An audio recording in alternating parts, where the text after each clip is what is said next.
Hi everyone, Richard here at Calvin Wazoo, bringing you another video, and in this one I am entering or joining Edward at Proghat, his contest, which was to, drive up subscribers, and he succeeded. The contest still has another couple weeks to go, and he has succeeded. He's hit more than 450 subscribers, which was his goal. I wasn't able to help him achieve that because I've already been a subscriber for quite a while to his channel.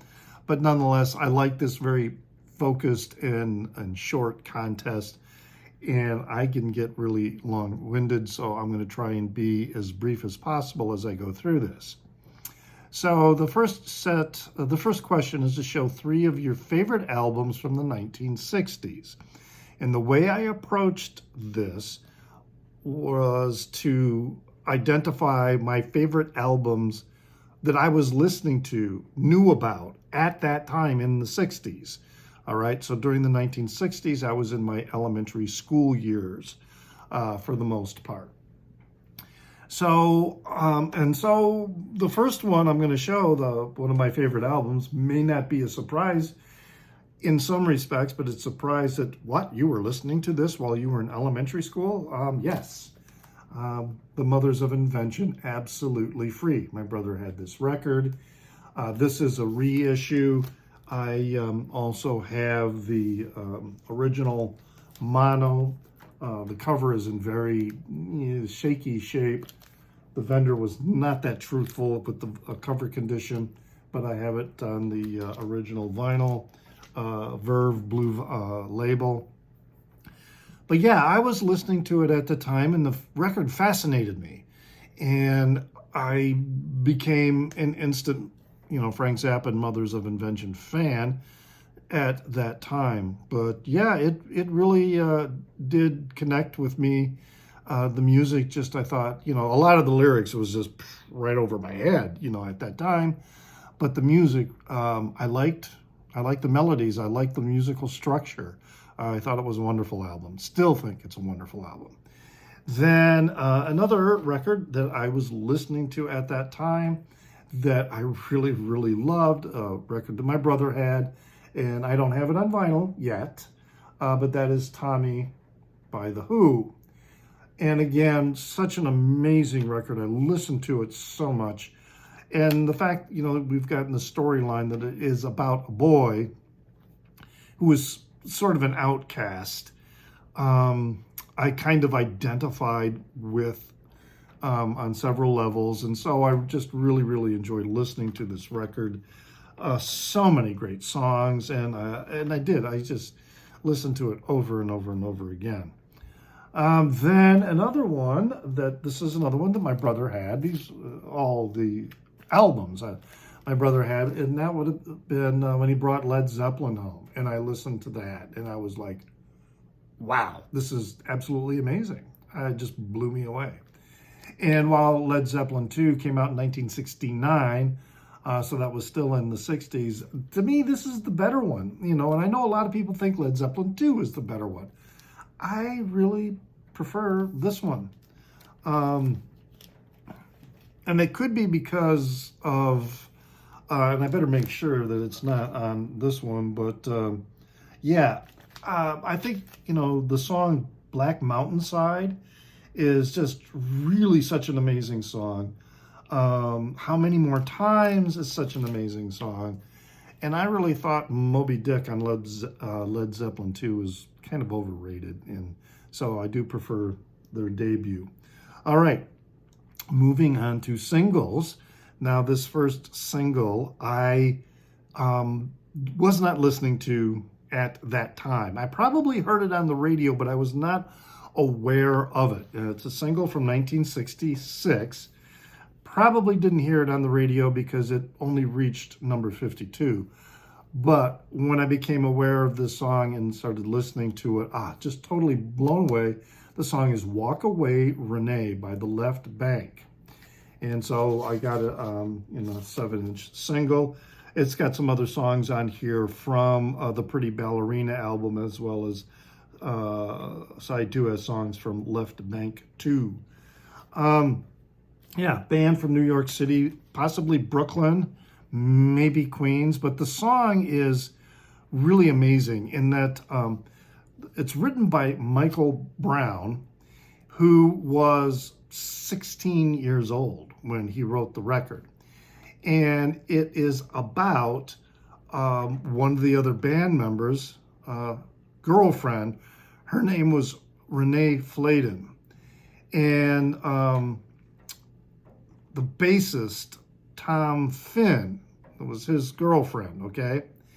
But she was like 19 years old and he was only 16. So it was kind of the situation of unrequited love, but he just really fell over for her.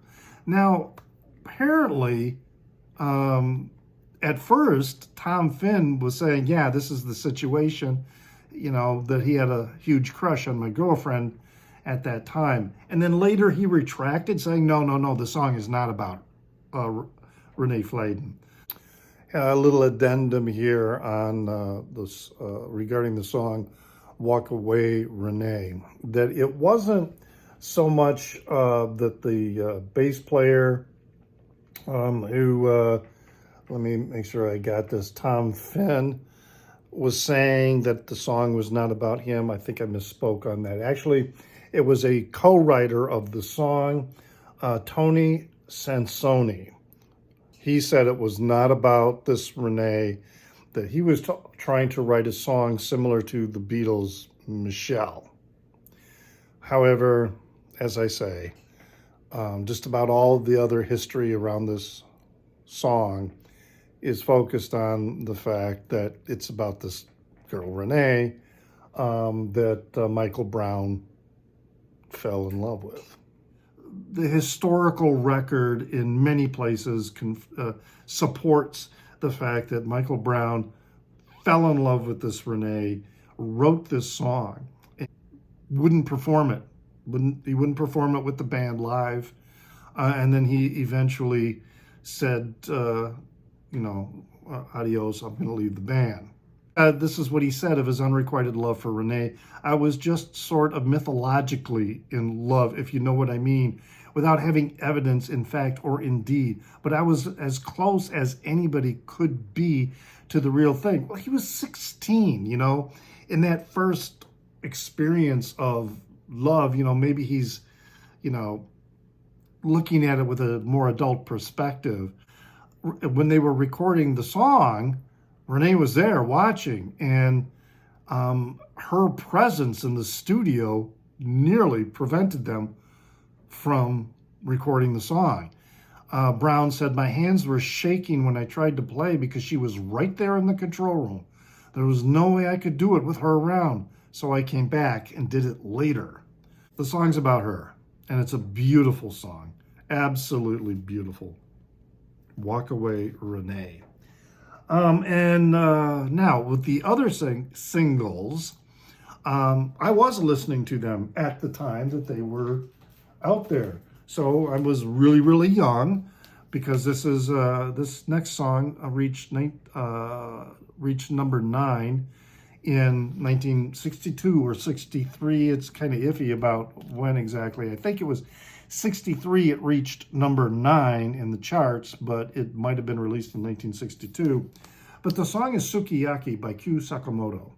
And I don't have a 7-inch single of that song. I will get one eventually, but it is on this compilation of his. At the time when I was listening to it, I could hear that this song, even though, but none of us could understand Japanese.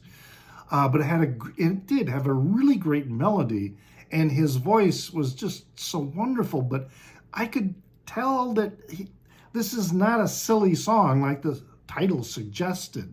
Sukiyaki, it was about soup or something,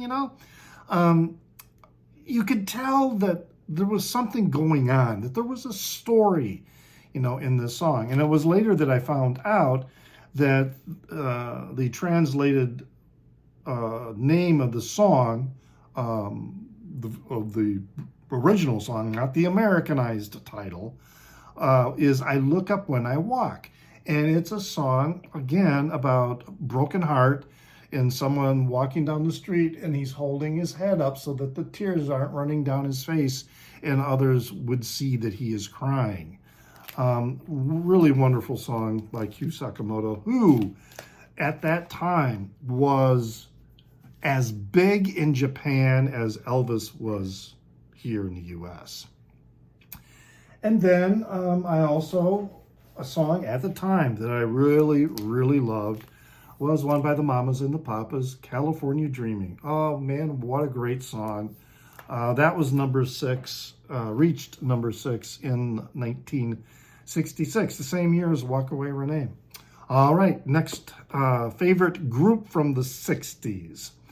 All right, so again, sticking with the item, at the time, and I was thinking, okay, I'm going to not pick the Beatles. That's too obvious, right? So I started thinking about me at that time in elementary school. I wasn't really a Rolling Stones fan. And even though I did really like the single, Play With Fire, I thought that I really, really loved that. And I did like the album, Their Satanic Majesty's Request, and I liked Between the Buttons. My brother had those records, and I listened to them a lot, but I couldn't say that I was very familiar with anything else they did, and I wouldn't call myself a fan. So when and Bob Dylan, I really didn't know very much about Bob Dylan. I knew some of the songs, but I just didn't know very much about him. Really didn't connect with Bob Dylan until I was much older. Well, not much older, like when I was 12 and 13. So yeah, it's the Beatles, my favorite band during the 60s. And, it was this album here I remember the most from that time. Something new that I can't remember, though, if it was one of my sisters or my brother who had that record. But yeah, the Beatles, my favorite group from the 60s at that time when I was alive. All right, favorite 1968 release, and this is going to be a bonus question.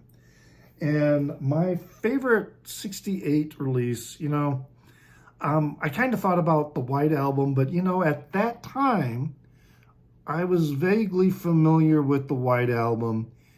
And at that time, being just 10 years old, 11 years old, there were parts of it that struck me as just really odd and strange. And, so it wasn't a favorite, even though the Beatles were my favorite at that time. Now I love it. I think it is a great, outstanding album all the way through.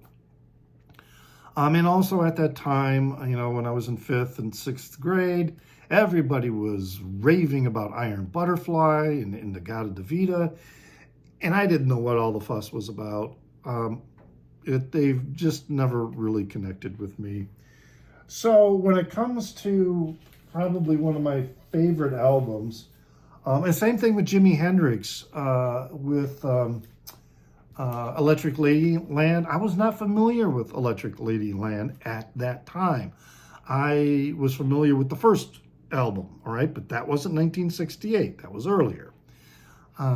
So with a record that I was familiar with at that time that I would say is my favorite release of 1968, it would be this one, Cream, Wheels of Fire. This is a record I listen to all the time. Again, a record that my brother had. Just an amazing, amazing record. It's a double record. So the first record is studio tracks, and then the second record is live. And it's some of those live tracks, such as Crossroads and Spoonful, and Toad. I really like Toad too.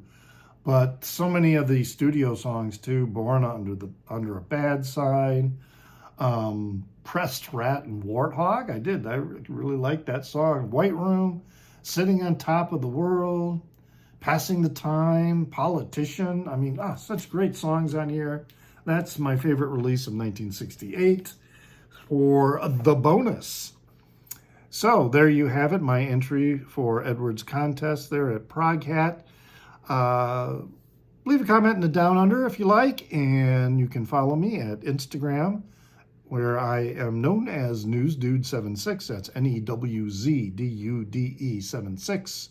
And always remember to pray for the people inside your head, for they won't be there when you're dead.